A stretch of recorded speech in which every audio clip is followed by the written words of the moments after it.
หอนพี่น้องหอนได้พี่น้องเอ้ยหอนสนัดเจ็บมันกระโพดพี่น้องทีมันนี่ละผมว่าพี่น้องใส่กระสอบมันเต็มพี่น้อง2 สอบนี่สอบนึงนี่สอบนึงพี่น้องบ่ทันเต็มสอบนึงบ่ทันเต็มเอาสอบนี้ก่อนสอบใส่สอบนี้เต็มก่อนเรือสมมติจะรอพี่น้องเอ้ยเห็นเรืออยู่อ่อนพี่น้องทรงตลาดเหมือนเดิมเด้อพี่น้องเด้อทรงไม่ขาเพิ่นเก็บกระโพดผู้เดียวมื้อนี้พี่น้องเอ้ยหอนได้ฝนมาตกปั๊บก็เศร้าเย็นพี่น้องหอนปั๊บโดดจังงามเบิ่งพี่น้องใส่2 สอบนี่เต็ม2 สอบนี่แล้วเรือจังคอยว่ากันเนาะพี่น้องเนาะเมื่อไหร่บ่เด้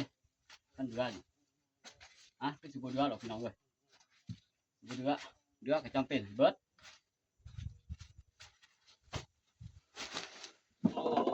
โอ้กองกล้วยพี่น้องเพราะว่าตั้งกองอยู่เพิ่งโต๊ะขอโทษขออภัยด้วยพี่น้องเด้อมากระโพดบ้านไปกินพี่น้องมากระโพดบ้านไปกิน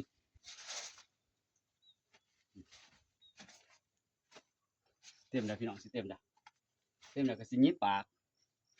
ขาดใส่รถจักรพี่น้องรถจักรเมื่อไรพี่น้องเลยบ่ได้เอาใส่รถตกบ่ได้เอารถตกมา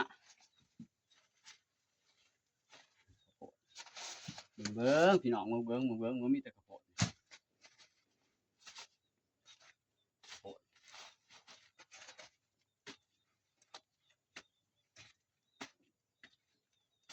เต็มแล้วตัวนี้พี่น้องสอบนี้เต็มแล้วออกก่อนอุ้ยนะพี่น้องเลยเต็มแล้วออกก่อนฟ้าแบบนี้ใส่สอบนี้ก่อนพี่น้องอุ้ยนักพี่น้องเลยนักกระโพดนี่นักพี่น้องนักกว่านู้นเดี๋ยวเก็บปลูกผลผลิตแต่พี่น้องเลยกระโพดคอยเต็มงามเดี๋ยวอีกปุ๊บจะรอพี่น้องเลยเดี๋ยวก็ใส่สอบใหม่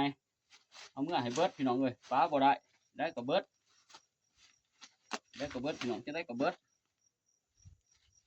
เอากระโพดด้วยพี่น้องเด้ออ่อนกระโพดพี่น้อง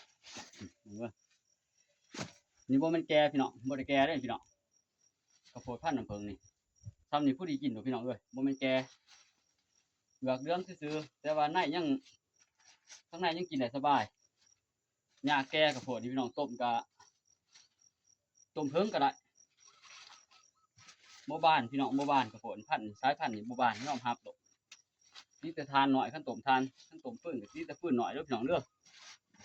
บ่มีบานต้มเบิดขึ้นก็บ่เป็นยังกินหวานพี่น้องรสชาติหวาน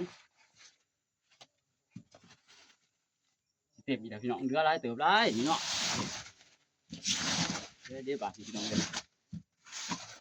เด้บาดพี่น้องเลยเรือเด้มันเรือหนีมาเอาไปกินน้ำเด้อพี่น้องเด้อขันเรือหนีมาเอาด้วยขันเรือกระสอบคนนี้มาเอาด้วยมาไปต้มก็ได้ไปจี้ก็ได้เพื่อจะได้กินกระแสพี่น้องกระโพดนี่ผู้มากก็กินอิ่มแท่นเขาแท่นน้ำได้คนเด้อพี่น้องอากาศร้อนคลิปนี้ก็ซ้ำเด้อพี่น้องเนาะขอมุกขอบใจหลายที่เขาเบิ่งมาส้มขอกำจัดนี่ให้เบิดก่อนพี่น้องบ่เบิดดอกแต่ว่าสิหาสอบไม้มาใส่ขอบใจ